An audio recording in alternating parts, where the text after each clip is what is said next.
Det her er vores Erasmus radioshow. Un'emissione radio speciale per l'Erasmus. Das ist eine Radioshow für Erasmus+.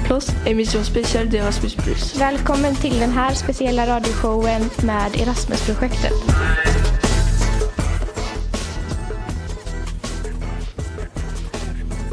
Hi Sofia. Hi Emma. Welcome on Delta FM to our daily radio show. Today we talk about a specific topic: how to act locally to welcome migrant people, the association's role. This was our topic for our week in the Erasmus project with students from Italy, Germany, Denmark, France and Sweden. In the Erasmus project we work on the topic migration in Europe and create a documentary movie and a school book. And now it's time to meet people from different countries to talk about their experiences with migration. At first we will meet Mila, who teaches French to students from foreign countries. Hi Mila. Hi. We have heard that you work with foreign students. Can you explain to us what are you doing and how these classes work? Yeah, sure. First, I was an ordinary French teacher before, but then I met Anush, an Armenian girl, who inspired me to work with students from foreign countries. And I began to teach them French in special classes, and I really enjoy it.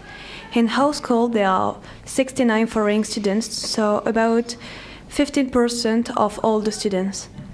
When they arrive here in France, there are 11 hours of French per week, and they get better, they level up, and they have just 5 hours per week.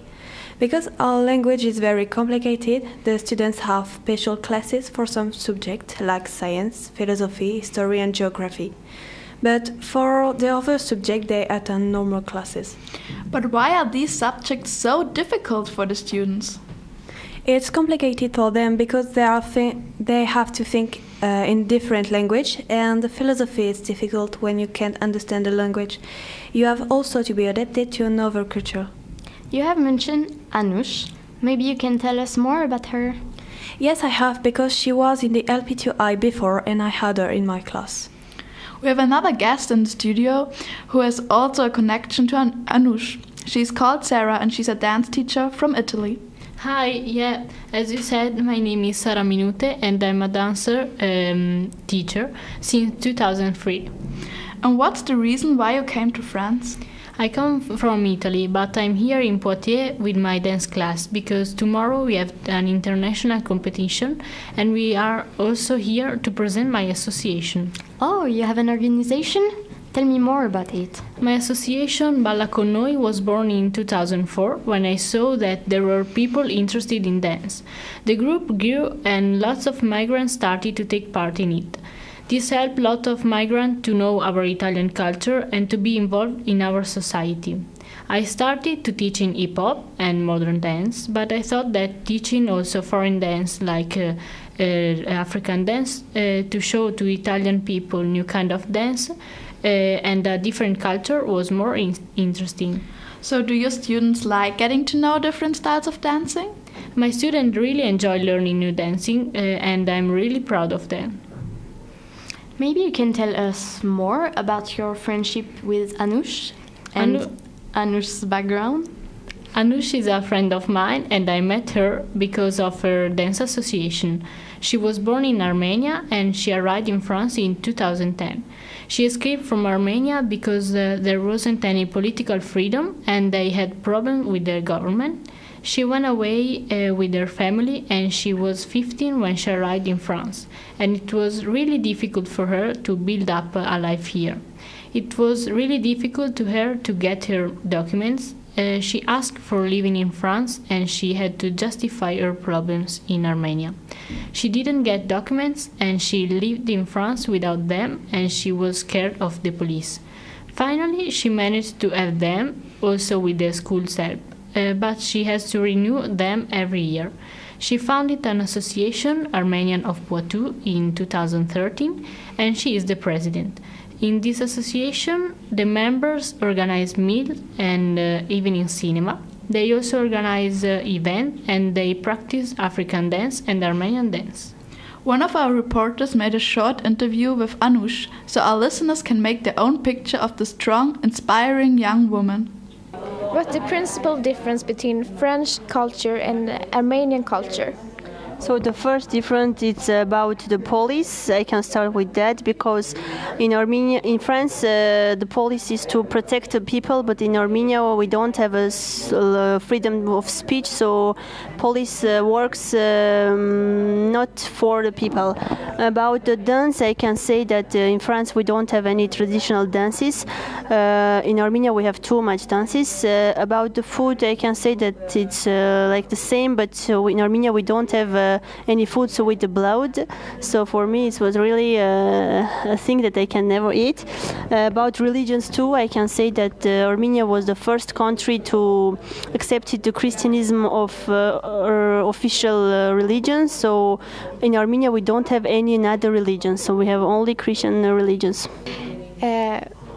Which language do you prefer? So I prefer to talk in Armenian because it's my language. I speak Russian too. I love this language too. French, but my language of my dreams was always English, and I never lived in English countries, so I don't know if I can really speak in English easy or not, but I want to speak in English really. Do you want to teach Armenian language to your child? For me, it's a thing very important. I want to teach them because we need to save our culture. So for me, my culture is in our language.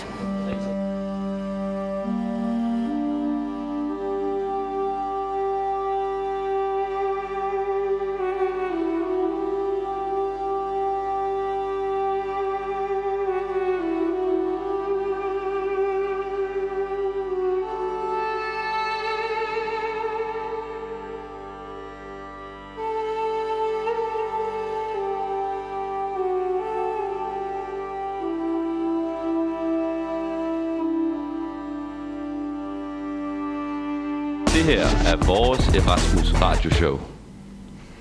We have another guest in our studio. His name is Mr. Anderson, and he's a sport teacher. Yes, hello, my name is Daniel. I'm the sport teacher at the Red Cross School in Denmark, and therefore I have a lot to do with the immigrants. In the sport classes that I run, we had a lot of problems. What type of problems? The children, especially the boys, are not used to behave in bigger groups, and that is what we are trying to learn, other than language, at this school. How to behave in a society. When the children don't speak the same language, it's hard for them to communicate, but it gets easier when they do sport. We get a lot of students in that are not used to play with other kids, and that is the big problem we're trying to solve. What is the main focus with the students? In general, at the school we have a lot of focus on the individual student for them to succeed in this country. We learn them the language, the norms, and again how to behave in bigger groups, and how the Danish school system and society works. Many of the students like the sports classes because they can be free and escape from the books. In their home country, they don't learn to behave and control their anger. That's what we want to teach them, to behave so they can work in a society. When we have sport and are playing, for example, football, many tensions are in the air, and there easily comes a fight. They are kicking and beating each other, and we have to separate them every time. They don't know when to stop, at least in the start. So what do you do to integrate these migrants? In the sport classes, I try to integrate them into the society by learning them how to work together and how to communicate. I try to explain all the sport and sometimes showing pictures of how to play, so they also get a visual sight of how to solve the game.